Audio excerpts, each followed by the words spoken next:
वास्तव में एक वस्तु की दूसरी वस्तु नहीं है, एक पहला शब्द।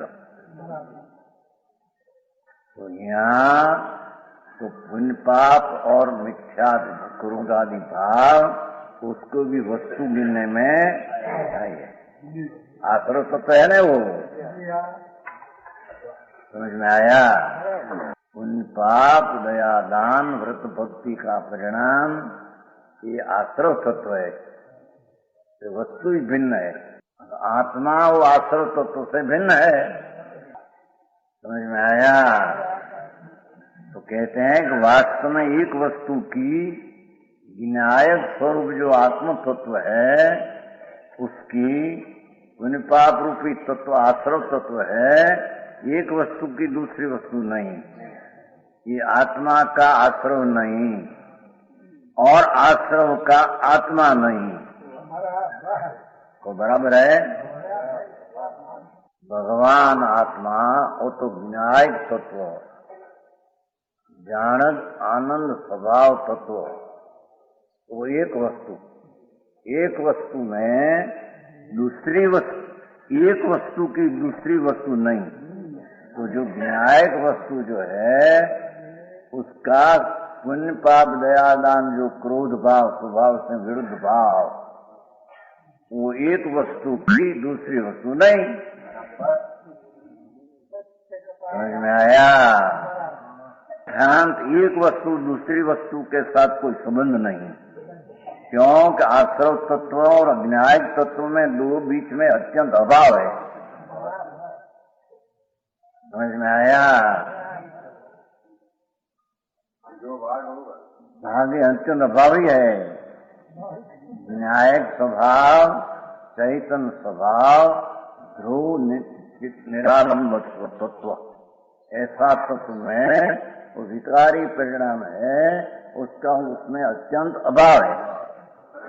और विकारी परिणाम में विनायक तत्व का अत्यंत अभाव है। समझ में आया? क्यों? कारण देते हैं कि दोनों के प्रदेश भिन्न है। और कान जो पुण्य पाप का भाव है विकारी, जो असंग प्रदेश में जो अंश उत्पन्न होता है, ये प्रदेश का अंश ही भिन्न है, एम कहते हैं। वो मलिन परिणाम जो उत्पन्न होते हैं पुण्य ने पाप, उस जो असंग प्रदेश में जे अंश में असंग सारा असंग शुद्ध है, पर अंश जो ऊपर पर्याय में उसमें जो क्रोध मान अथवा दया दान विकल्प उठते हैं, वो प्रदेश का अंशियां भिन्न गिनने में आया है। और त्रिकाली जो शुद्ध है प्रदेश, राग का क्षेत्र से पुण्य का क्षेत्र से भिन्न जो अपना निर्मल क्षेत्र है, जो अपनी जानन क्रिया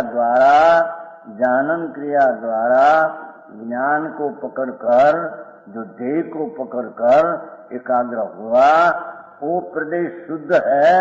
वो प्रदेश है अंश जो शुद्ध उत्पन्न हुआ शुद्ध, वो प्रदेश भिन्न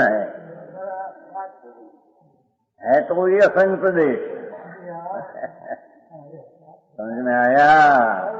पर उसका जो अशुद्ध का एक अंश साधारण, अशुद्ध तो महापूर्ण असंग शुद्ध है।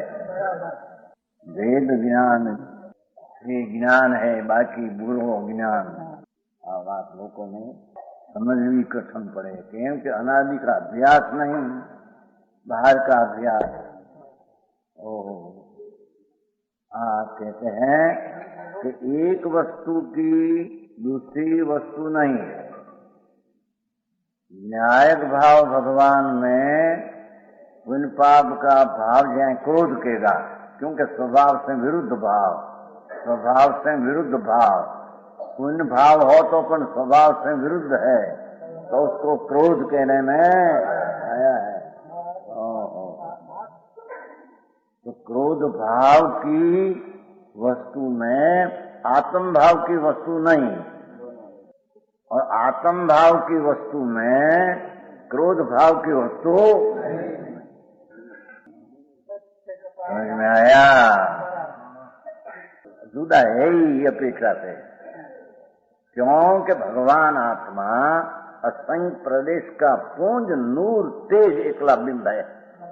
ऐसा जो शुद्ध स्वरूप है ये असंख्य प्रदेश ही अपना निज क्षेत्र है, पर वही प्रदेश में जो राग दया दान शुभ उपयोग राग उत्पन्न हुआ ये अंश है, अंश है, अंश है। तो अंश क्षेत्र भिन्न गिनने में आया। ये अंश क्षेत्र में शुद्धता का क्षेत्र का अभाव है और शुद्ध का क्षेत्र में अंश क्षेत्र का अभाव है। समझ में आया? असंख्य प्रदेश शुद्ध शुद्ध शुद्ध असंख्य प्रदेश महा अनंत गुण का धाम क्षेत्र, अनंत शुद्ध गुण का क्षेत्र वो निज क्षेत्र है। और वही प्रदेश में अंश में दया दान भक्ति पूर्ण पाप शुभ भाव उत्पन्न होता है। ये अंश भिन्न है, एक ही प्रदेश जैन एक समय की पर्याय में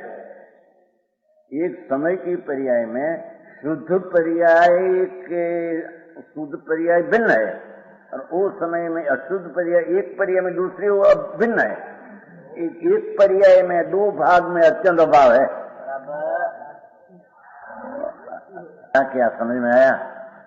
शुद्ध जो धर्म पर्याय है, चारित्र की शुद्ध पर्याय, चारित्र त्रिकाली गुण है और आधार वो अहिया आधार चारे द्रव्य लेना है, या फिर अहिया दूसरी बात लेगा, पर्याय का आकार लेगा।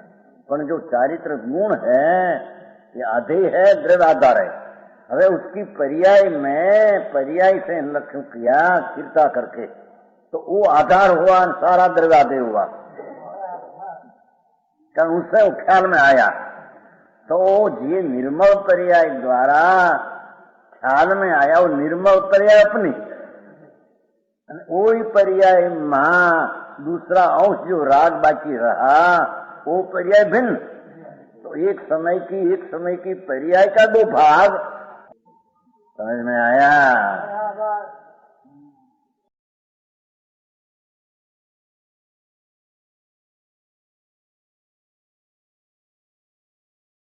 राम कृपाळु पूज्य सद्गुरु देवनो जय हो।